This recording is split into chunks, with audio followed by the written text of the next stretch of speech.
G'day mate, 40 here.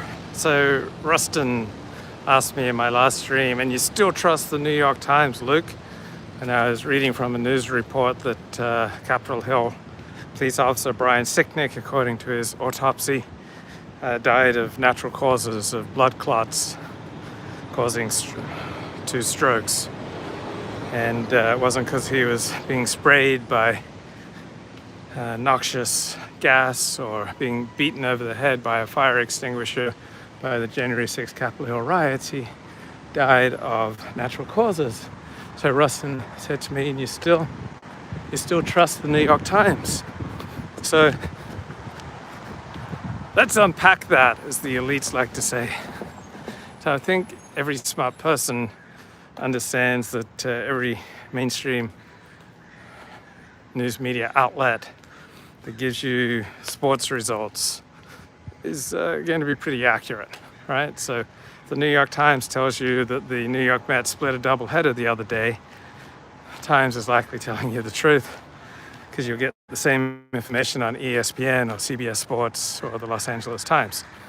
And if the mainstream media tells you the price of gold or the price of oil per barrel or the stock market indices, right, I think we can all take that for granted that that's going to be fairly accurate. If the news media tells us that Joe Biden in a speech this morning said XYZ, and then they quote the speech, then I think we can all agree that's most likely to be fairly accurate. So what does it mean that I trust the New York Times? Well, I don't know of a better news source, one single news source. Okay, what's better than the New York Times if you're just going to have one primary news source? So for me, I think my favorite news source is the New York Times. Number 2 is the Wall Street Journal. Number 3 is the Washington Post. Number 4 is the Los Angeles Times. So those are the 4 daily newspapers that I subscribe to. Now, there's no inherent connection between news and truth. I'll give you an example. So the New York Times, along with the other mainstream media, made as their primary story for the first 3 years of the Trump presidency the allegation that the Trump campaign colluded with Vladimir Putin and Russia to essentially rig the 2016 presidential election, right? So, along with many other people, I immediately thought that story was stupid. That I'm sure Russia interfered to some extent, just as many countries interfere with our electoral process, just as the United States interferes with the electoral process of many different countries. But I have no trust in story placement being reflective of truth or reality. So this was the number 1 news story for the New York Times and the rest of the mainstream media for the first year of the Trump presidency, and I had zero trust that this reflect the truth, the reality, or what was important. So there's no inherent connection between the news and what is true and important. Also, I ignored all the impeachment coverage because I knew it was never going to happen and that it didn't have any significance. It was just posturing. So I rarely listened to politicians. Like Trump was something of an exception because he was just so compelling and entertaining at times. But generally speaking, I have no interest in listening to what politicians have to say. Just don't find them very interesting. So I don't find politicians, worth my time. So in the way that the news media packages story and presents them, this is story number 1, story number 2, number 3. I have zero trust, whether it's the New York Times, the LA Times, or any other mainstream news outlet, that where they present a story somehow reflects its relative importance or whether it even has any relationship to truth. So news is a business category for a type of business where you try to attract eyeballs and you try to sell advertising to those eyeballs. So there's no inherent connection between news and truth. So the New York Times editorial board has opinions on many different topics, many different politicians, and I don't agree with almost any of those opinions. So do I trust the New York Times editorial board to reflect the way that I see the world? No, not at all. So it's quite rare that anything the New York Times editorial board says, do I trust it or believe it? I don't trust its argumentation. It's coming from a left-wing perspective. The New York Times in general came from a left-wing perspective. But I know that, so I can deal with it. I still don't know what's a better news source than the New York Times. Isn't it news supposed to be a collection of facts? Doesn't a collection of facts lead to truth about something? Okay, yes. The news is supposed to be a collection of facts. But there's no inherent connection between facts and truth, right? So you have facts of Russia did interfere in the 2016 presidential campaign. Okay, it had operatives who bought Facebook ads. So the facts are Russia did interfere with our 2016 presidential campaign, but the truth is the level of interference was inconsequential. It didn't really matter. So the fact may be that Maxine Waters is telling protesters we have to keep protesting, we have to keep agitating, we have to keep getting in their faces if we're ever going to achieve racial justice. But that doesn't mean that she's right about racial justice. So you can have facts here and facts there, which newspapers tend to collect, but it doesn't mean that these facts reveal a greater truth. There's zero connection between the news and what is true. Inherent connection. Sometimes there's a connection, sometimes there isn't. But all the coverage of impeachment, and that was true of all the news media's coverage of Bill Clinton's impeachment, that was never going to happen. So it was all posturing. It had no deeper meaning, had no depth, no wisdom, no consequence. So a lot of what goes on in the news is just ranking different political players moving up and down, and this agency has come out with a report. So, for example, remember we heard that the consensus of all our intelligence agencies was that Russia had interfered with our 2016 election. Well, I think I got it at the time. This meant that an individual here, an individual there, agreed to sign on to a consensus statement, under much bullying by, I think, James Clapper.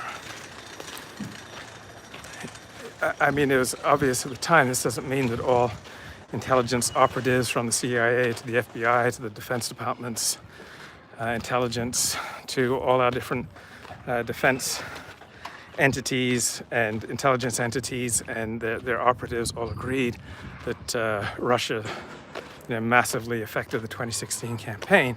Like this was a political hit job by James Clapper and his allies in the Obama administration. It did not reflect the overall consensus of our intelligence community. So the news media tells us that this reflected the consensus of our intelligence communities, and that was bogus. And I think I saw it at the time, and I think I said it at the time, this is bogus.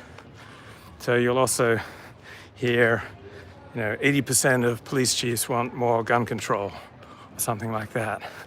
And so often people are just responding to incentives, what's good for their career. So usually as you work in a large institution, telling the truth is frequently not going to be good for your career. And so once you understand the incentives, you can kind of decode what the news story is. So you'll notice whenever there's a Republican president that homelessness, dominates the news. But when there's a Democratic president, then homelessness goes away as a news story. So news institutions, news agencies have agendas, or they simply experience the world differently, and so under Trump, there's a great focus on hate crimes. I remember we heard about the explosion of hate crimes under Trump. And it turned out that many of the purported hate crimes were bogus, hate hoaxes. So we don't even hear the terminology hate hoax. So if you talk about hate crimes without also using hate hoax, you're going to get a very biased and untruthful understanding of the world. So watching TV news generally going to leave you less informed about reality than if you don't watch TV news, because TV news relies on action video, and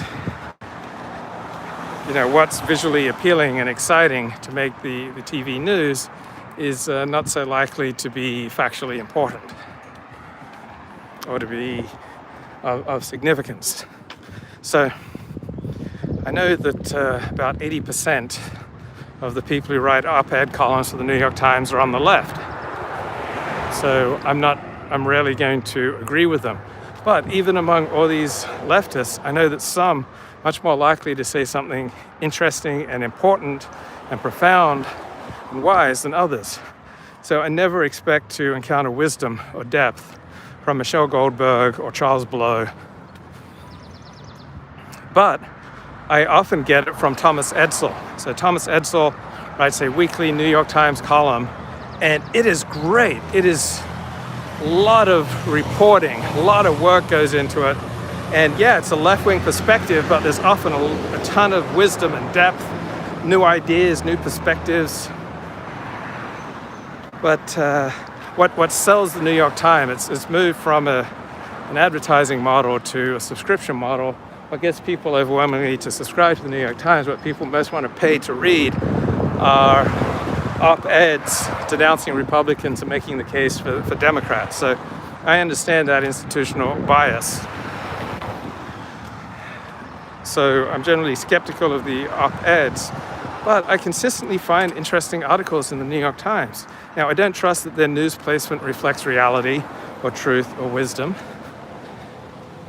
I understand that they're going to give a left-wing bias, but there are some great journalists on there who uncover interesting information, and there's often great coverage of books, television, film, sports, social, cultural trends.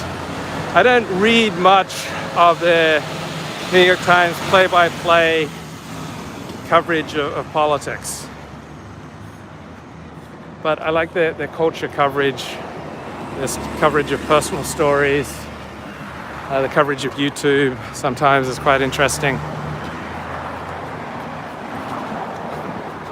But once you know where someone's coming from, then it's easier to uncode the bias. Obviously, I'm not a Christian. So when I read the Gospels, I have a different experience than a Christian. I read the Gospels through a Jewish lens.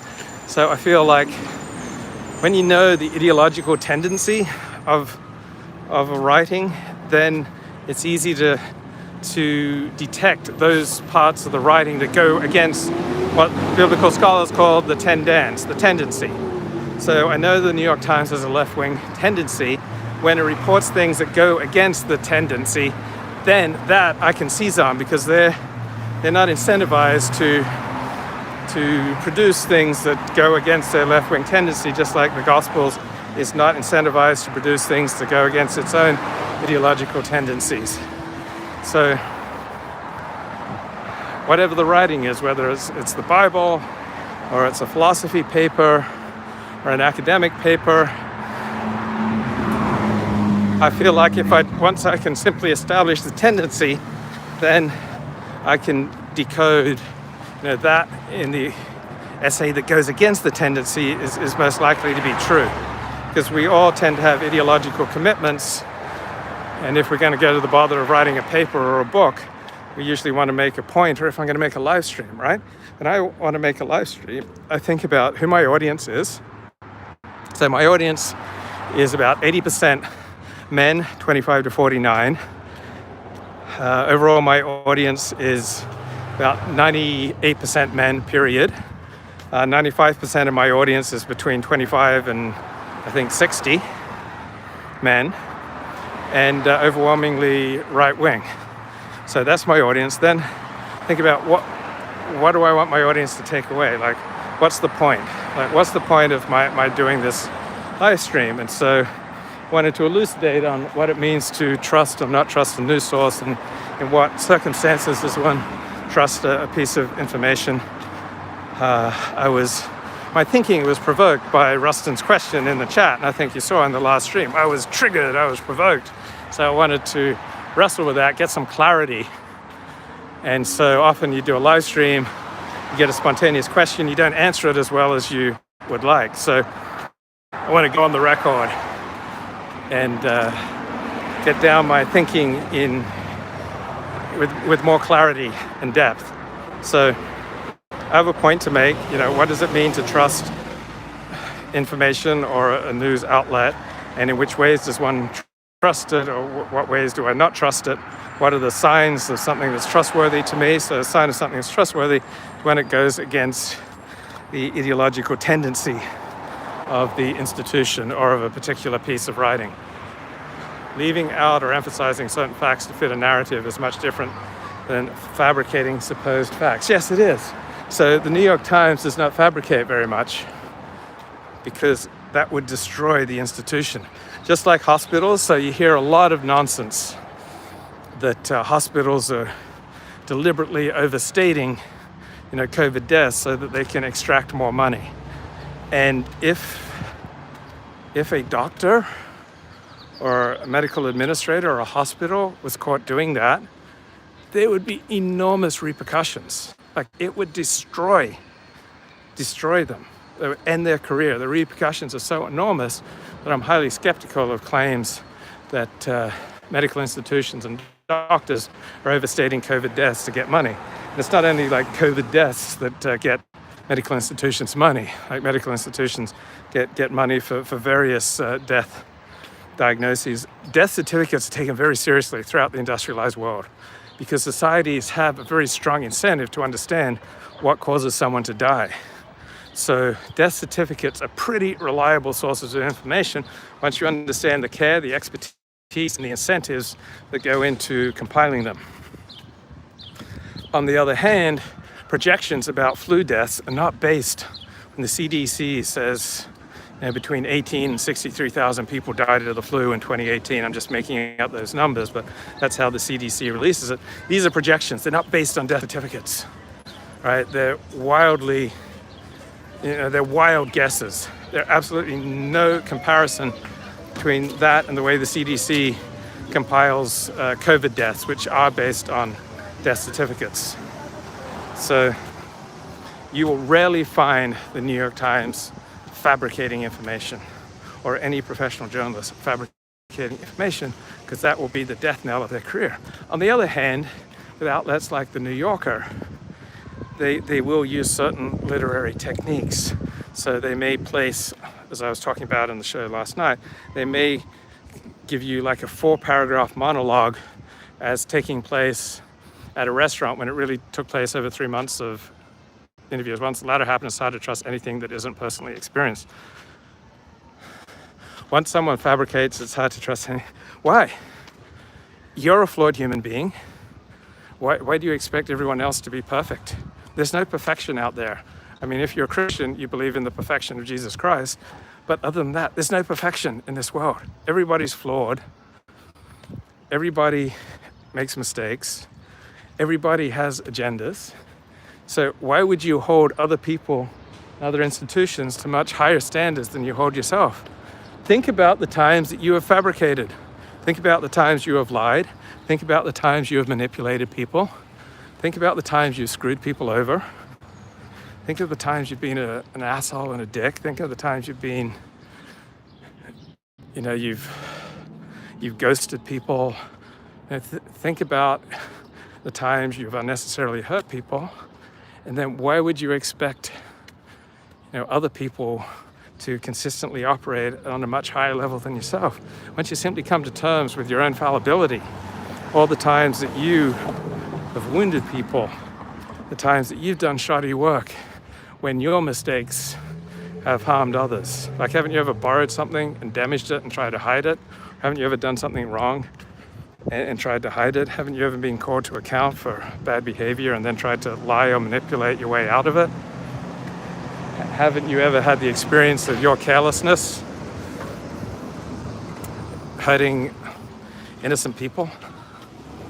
So once you come to terms with your own fallibility, I mean, haven't you ever found yourself that you were completely blind in one area of life? You didn't have a clue about what was really going on, or you had no clue about how you were coming across to people. You had no clue about the unnecessary pain and frustration you were causing to people through your own selfishness. Like, just reflect for a few minutes and journal about how your selfishness has negatively hurt the people around you. Luke, will you be brave enough to stream outside in LA like this after the jury verdict is released? I doubt it. That doesn't seem wise. I'm a 54-year-old man. I quite enjoy my very comfortable life. I don't do a lot of streams where I'm outside and confronting people. That's not how I roll. So I will be looking forward to staying safe once the jury verdict is released. But yeah, think about how your selfishness has hurt other people. So I tend to be quite lazy, right? In most things I tend to be quite lazy, and I tend not to have much dedication or enthusiasm working for other people, particularly if it's not something that I'm passionate about. So All Right Talk says, I think Derek Chauvin is going down. It will be interesting. Yeah, he may well go down. Probably, if he does, he'll probably win on appeal. And then he may go down for just, I don't know, maybe something much less drastic than, say, second-degree murder. I haven't really kept up with it. When a lot of people are keeping up with a news story or a topic like global warming, I often just let that go. I think it's just as important as deciding what kind of shows I want to make is deciding what kind of shows I don't want to make. And so many people are covering the Derek Chauvin show, and I've largely lost interest in the news and politics since the election. So I'm much more interested in talking about psychology, psychiatry, culture, books, personal issues, maybe religion, those things, because the news is kind of dreary under Joe Biden. Biden giving more ammunition to Nelson for appeal. Yeah. So, yes, but there are consequences to lying. One of them being is the person you lied to does not trust you as much as before. Yes. So trust is one of those things, once lost, it's very, very hard to regain. But what does trust mean? I mean, what does lying mean? Does it mean, it should mean deliberately telling someone something that's not true. So yeah, trust, the way it works is trust, once it's lost, it's very, very hard to regain. But let's say, someone withholds information because they have their own reasons for withholding information from you. Now, you may feel that, everybody owes you 100% disclosure, but that's not reality. That's not how the world works. I mean, just think about how has your selfishness hurt other people. So my laziness, lack of attention on the job has often hurt my employers. I once sent off a package overnight to a client, and I sent it to the wrong address. And it cost, my employer like $60 to send this package, and this was the wrong address. Another time, I remember I was working in landscaping, and I had to drive from the site of the job to our warehouse 3 times in the course of an afternoon to get parts. When if I'd simply thought through everything that I needed, I'd have only needed to make that drive once. Or I have often, gone to bed with women without any desire to marry them. So I had a girlfriend who said, I like to manipulate, innocent women, get them emotionally attached to me, and then tell them, oh, you need to act in your own self-interest. So my selfishness with my predatory, promiscuous sex life has negatively hurt a lot of people. I don't think women feel good about any sexual relationship that does not lead to marriage. And so my selfishness in my sex life has hurt a lot of people. So once I come to terms with how my selfishness in how I've behaved in the workplace, how I've behaved in my love life, my selfishness in writing about topics that are considered completely out of bounds for Orthodox Jews while simultaneously trying to belong to the Orthodox community, that has irritated and caused annoyance and distress to various Orthodox Jewish communities I've been a part of. So that's more selfishness on display.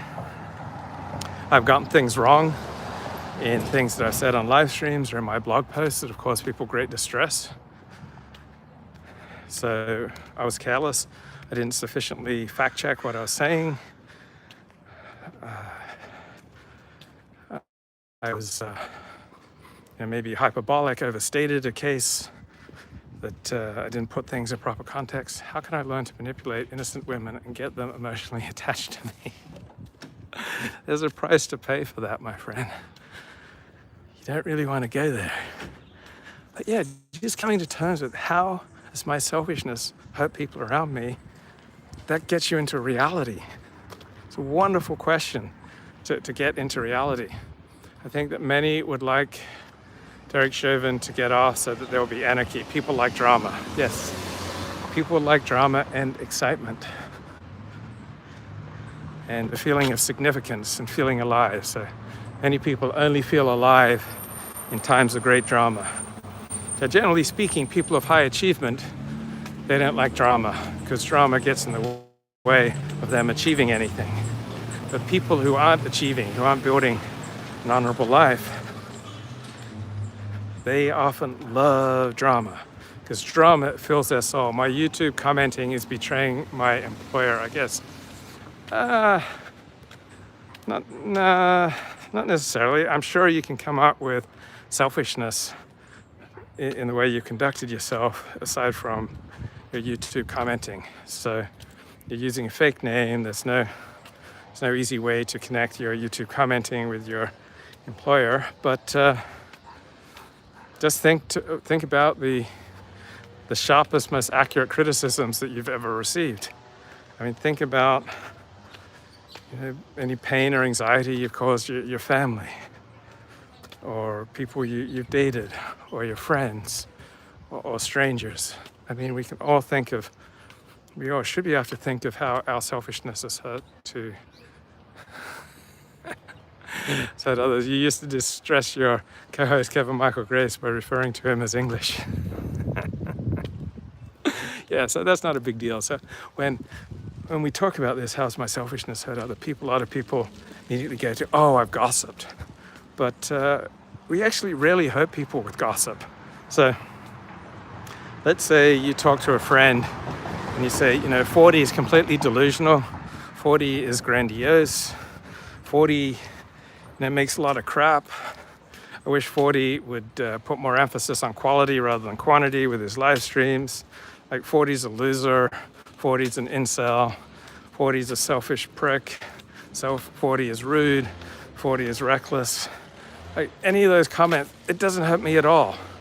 So if you're gossiping about 40, 99% of the time, it's not going to hurt me at all. So just gossiping about someone ipso facto does not hurt them. Right, you talking smack about your employer, like unless it does damage, right? Unless it does damage, unless there's harm done. So you can say to your friend, oh, 40's, reading material on the show, it's really monotonous. He doesn't have a clue how to produce a compelling live stream. That doesn't do me any harm. It's just an accurate assessment of what's going on. Or if you remark that you have a friend who's continually late or is not reliable in various ways or doesn't return books you've lent him, that's accurate. Any harm that you've done by relaying this accurate information, it's not really on you. But if you tell if you tell something about somebody and it causes him to lose his job or lose his marriage or lose his relationship with his parents. So I had one girlfriend who was so mad at me that she wrote these long letters to my parents detailing what a bad guy I am and all the different places around their home that we'd had sex. And it absolutely devastated my parents. Like, our relationship was not the same after that. So that was just gratuitous cruelty. You're waiting for a Karen to accost me for not wearing a mask. Well, people aren't wearing masks very much anymore. Southern California, I don't know, it's maybe down to about 60%, but it seems to be steadily dropping. It's like every week, lower percentage of people are wearing masks. And it's a good question. Like, I think it's obvious there's no good reason to wear a mask outside unless you're very tightly packed with other people. But if everyone's doing it, then I feel like it's the polite thing to do. So even though it's stupid, a lot of things that we do for the sake of politeness in and of themselves seem stupid. Now, I think a Dennis Prager would say, yeah, well, you're standing up against ridiculous customs and you're being a hero by going out without a mask outside and you're shaming people for practicing something so stupid. I think I'd probably side with it's a good thing to be in the middle of the pack. You really want to live life in the middle of the herd, and to live a comfortable life in the middle of the herd, you have to adjust your speech and behavior so that it facilitates you hanging out in the middle of the herd. That means you don't say and you don't do a lot of things that you would otherwise be inclined to say and do. And you do say and you may do all sorts of things that you would naturally inclined to do simply for the sake of social cohesion, being in the middle of the pack. But a lot of benefits to living life in the middle of the pack. It's a lot less likely you'll be picked off by rampaging hyenas or tigers, right? They're going to go for the weak one. So in the middle of the pack, you get much more social connection. You get much more social interaction. To heck with masks and vaccines. I'm a big believer in the vaccines. So they seem to work. I think it was a disaster that Johnson & Johnson stopped, some places stopped releasing the Johnson & Johnson vaccine because 1 in a million people get blood clots. May not be at all related to the vaccine, so that was stupid. So in New York City, masks outside are still very prevalent. That's interesting. That's weird. I mean, you would think that you'd largely have herd immunity in New York City. You'd probably achieved that, last summer. So in Los Angeles, we had most of our cases in November and December into January. But by now, I think we've pretty much arrived at herd immunity. So life's increasingly getting back to normal. I'm hugging people. I've even shaken hands with some people. Just utter recklessness. Just raw dogging it like a madman. But it feels good, man. It feels really good.